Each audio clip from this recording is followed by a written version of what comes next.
नमस्कार दोस्तों, आपका एक बार फिर से हम स्वागत करते हैं। आज हम संभाजी महाराज की जीवनी आपके सामने व्यक्त करेंगे। छत्रपति संभाजी महाराज मराठा साम्राज्य के दूसरे शासक थे, जिनका जीवन वीरता, संघर्ष और बलिदान की प्रेरणादायक कहानी है। उनका जन्म 14 मई 1657 के पुरंदर किले में हुआ था।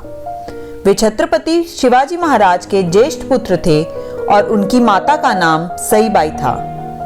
संभाजी को बचपन से ही अद्भुत शौर्य, बुद्धिमत्ता और नेतृत्व क्षमता विरासत में मिली थी। संभाजी महाराज का बचपन कठिनाइयों और षड्यंत्रों से भरा हुआ था। उनकी माता सईबाई का देहांत तब हुआ जब वे मात्र 2 वर्ष के थे। इस कारण उनकी परवरिश उनकी दादी जीजाबाई और शिवाजी महाराज की दूसरी पत्नी सोयराबाई ने की। हालांकि सोयराबाई अपने पुत्र राजा राम को सिंहासन पर बैठाने के लिए षड्यंत्र करने लगी। संभाजी महाराज की शिक्षा उच्च कोटि की थी। उन्हें संस्कृत, मराठी, हिंदी, फारसी और कई अन्य भाषाओं में दक्षता प्राप्त थी। वेदों, शास्त्रों और कूटनीति का उन्हें गहन ज्ञान था। वे सैन्य रणनीति में भी निपुण थे। उनके लिए विशेष विद्वानों की एक टोली नियुक्त की गई थी, जिसमें काशी के पंडितों से लेकर अनुभवी योद्धा भी शामिल थे। संभाजी महाराज को युवावस्था में ही युद्ध कला और प्रशासन की गहरी समझ थी। 9 वर्ष की आयु में राजनीतिक कारणों से उन्हें मुगलों के दरबार में बंधक के रूप में भेजा गया था। हालांकि शिवाजी महाराज की चतुराई से वे जल्द ही मुक्त होकर वापस आ गए। अपने पिता की छत्र छाया में उन्होंने कई महत्वपूर्ण युद्धों में भाग लिया और मराठा साम्राज्य को सशक्त करने के लिए अपने सैन्य कौशल का परिचय दिया। वो दक्कन में मुगलों, निजाम, आदिशाही और पुर्तगालियों के विरुद्ध लगातार संघर्ष करते रहे। 1680 में शिवाजी महाराज के निधन के पश्चात सत्ता का संकट उत्पन्न हुआ। सोयराबाई ने अपने पुत्र राजा राम को सिंहासन पर बैठाने के लिए साजिश रची, लेकिन संभाजी महाराज ने कुशल राजनीति और वीरता से सिंहासन पर अधिकार कर लिया। राजगद्दी पर बैठते ही उन्होंने प्रशासनिक सुधार किए, सेना को संगठित किया और साम्राज्य को बाहरी आक्रमणों से सुरक्षित करने के लिए कई नीतियां अपनाई। वे न्यायप्रिय शासक थे और उन्होंने अपने राज्य में करों को संतुलित किया, जिससे किसानों और व्यापारियों को राहत मिली।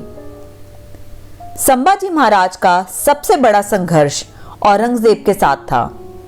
मुगल सम्राट औरंगजेब ने मराठा साम्राज्य को नष्ट करने के लिए विशाल सेना भेजी थी, लेकिन संभाजी महाराज की युद्ध नीति के आगे मुगल सेनाएं बार बार विफल होती रही। संभाजी महाराज ने पुर्तगालियों, अंग्रेजों और सिंधियों के विरुद्ध भी मोर्चा संभाला और कई निर्णायक युद्ध लड़े। उन्होंने कोंकण क्षेत्र में सिंधियों को पराजित किया और दक्षिण भारत में अपने साम्राज्य को सुरक्षित रखा। 1679 में संभाजी महाराज को गद्दारों की साजिश के तहत मुगलों द्वारा बंदी बना लिया गया। औरंगजेब ने उन्हें इस्लाम कबूल करने के लिए अनेक यातनाएं दी, लेकिन उन्होंने मराठा गौरव और धर्म की रक्षा के लिए अपना सब कुछ न्योछावर कर दिया।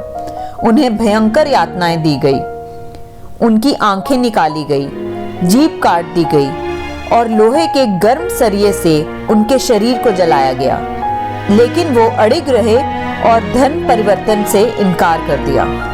11 मार्च 1679 को औरंगजेब ने उन्हें अत्यंत क्रूरता से मृत्यु दंड दिया। उनकी शहादत ने मराठा साम्राज्य को और अधिक सशक्त किया और मराठा योद्धाओं को मुगलों के खिलाफ संगठित कर दिया। संभाजी महाराज न केवल एक महान योद्धा थे, बल्कि वो एक विद्वान और एक कवि भी थे। उन्होंने संस्कृत और मराठी भाषा में कई ग्रंथों की रचना की। वो धार्मिक और सांस्कृतिक पुनर्जागरण के समर्थक थे। उनकी लेखनी से मराठा संस्कृति को नया आयाम मिला। उनकी शहादत के बाद मराठा साम्राज्य में जोश और प्रतिशोध की भावना जाग उठी। उनके बलिदान ने मराठा सेनाओं को एकजुट किया और अंततः मुगलों के पतन का मार्ग प्रशस्त किया। संभाजी महाराज का जीवन हमें यह सिखाता है कि विपरीत परिस्थितियों में भी हमें अपने धर्म, संस्कृति और आत्मसम्मान की रक्षा के लिए अडिग रहना चाहिए। उनकी वीरता, संघर्ष और बलिदान भारतीय इतिहास में अद्वितीय है।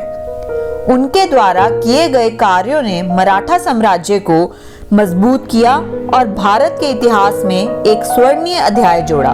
आज भी संभाजी महाराज को महाराष्ट्र और पूरे भारत में श्रद्धा और सम्मान के साथ याद किया जाता है। दोस्तों, आपसे एक गुजारिश है, अगर आपको हमारी ये वीडियो अच्छी लगी तो आप हमारी वीडियो को लाइक करें, शेयर करें और ऐसे ही नए नए किस्से और कहानियां जानने के लिए हमारे चैनल को सब्सक्राइब करें।